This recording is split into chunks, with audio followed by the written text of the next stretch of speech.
जोपर्यंत industrial policy येना तोपर्यंत allotment of land should be frozen. आनी हांवें आमकां आतां ते IDCक मागल्यार IDCक हांवें बरयलां थ्रू सेक्रेटरी की आमकां लँड बँकची टोटल डिटेल दियात. ते आमी प्रेझेंट तेजेर बी चर्चा जावपाची गरज की IDCची लँड बँक खंय आहा, कितली लँड खंयच्या जाग्यार आहा, खंयच्या जाग्यार कसली तरेची फेसिलिटी आमी दिवं शकता. त्यो सगळ्यो गोश्टी एट लेंथ ग्लेनाक बरोबर घेवंक जाय, मुख्यमंत्री कडेन चर्चा करूंक जाय. म्हणजे सगळ्या लोकांनी एकत्र येवन करचें पडटा. आमी इंडस्ट्रियल पॉलिसी बेश्टी नांवा खातीर हाडची ना. जे इम्प्लिमेंटेबल आहा, जे क्लस्टर्स जे आहा इंडस्ट्रीच्यो, जे केंद्र सरकाराचे प्रायोरिटी एरियाज आहा, हे कशे आमी एडिशनल आमी कशे लोकांक अट्रॅक्ट करूं शकता तेजेर आमचो चड लक्ष आसूंक जाय. आनी दुसरी गोश्ट, एमेंडमेंट्स जाय त्यो एमेंडमेंट्स म्हाका अशे करचे काय म्हाजे हांव फाटी लागला. मेन म्हणजे इंडस्ट्रीक आमी जेन्ना सबसिडी दिता, जमीन दिता, तेन्नाच आमकां कांय कंडिशन घालचे पडटले इंडस्ट्रीचेर की तुमी एपेरेंटीस जर घेता तर बरे एपेरेंटीचे थर्ड एजन्सीच्यान तांकां इवेल्युएट करून तितक्या लोकांक त्यांनी रेग्युलरायज करपाची गरज आसा. नाजाल्यार एपेरेंटीस घेता आनी भायर उडयता. जमीन जर स्टेट गव्हर्मेंटची घेतल्यार तांकां कितें पॉलिसी आसूंक जाय, ह्यो सगळ्यो गोश्टीचेर चर्चा करपाची गरज आसा. बाकीच्या राज्यां परस खंय गोंय फुडें आसूंक जाय. See, this word tax holiday can be interpreted in. That's why I said, what is the benefit that is being given by the government of India for clusters? So we have to understand what is the benefit being given. Out of that, at the level of the state, what additional benefit you can give?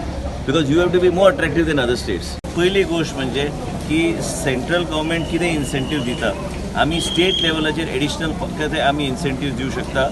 आनी आमी state लेवलान खंय खंय इंटिरियरान जर मनीस गेलो industry घालपाक ताका additional benefit कशें दिवं शकता, आमी कशें ताका आमी सोयी करूं शकता आनी एम्प्लॉयमेंट जनरेशन करपाची गरज. विश्वजीत गुळेली इंडस्ट्रियल इस्टेट करूंक सोदता.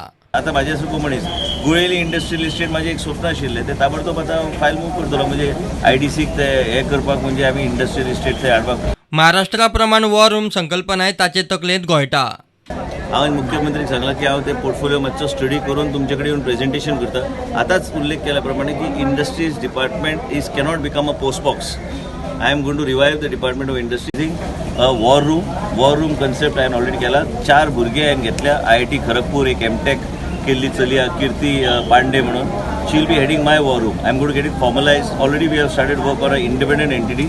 And these people will be helping us, they have worked with Honorable Chief Minister of Maharashtra for 2-3 years. So basically, every minister must have this concept of war room so that we can get professionals involved and on policy making and linkaging between the director of the department and the secretary, so that we are able to get fresh ideas. We are able to go. And now also Piyush Goyal, जे माझे बरे मित्र आहात, त्यांच्याकडे चर्चा करून हे सगळ्यो गोष्टी मुख्यमंत्रीक लास्टाक प्रेझेंट करून मागीर मुख्यमंत्री निर्णय घेतले की बाबा हांवें कितें प्रेझेंट केला ते कितपत ते आमी IPBचे थ्रू आमी इंडस्ट्रियल पॉलिसी कशें फॉर्म्युलेट करता. एक तुमकां प्रुडंटा खातीर चीफ रिपोर्टर लौकीक शिलकार.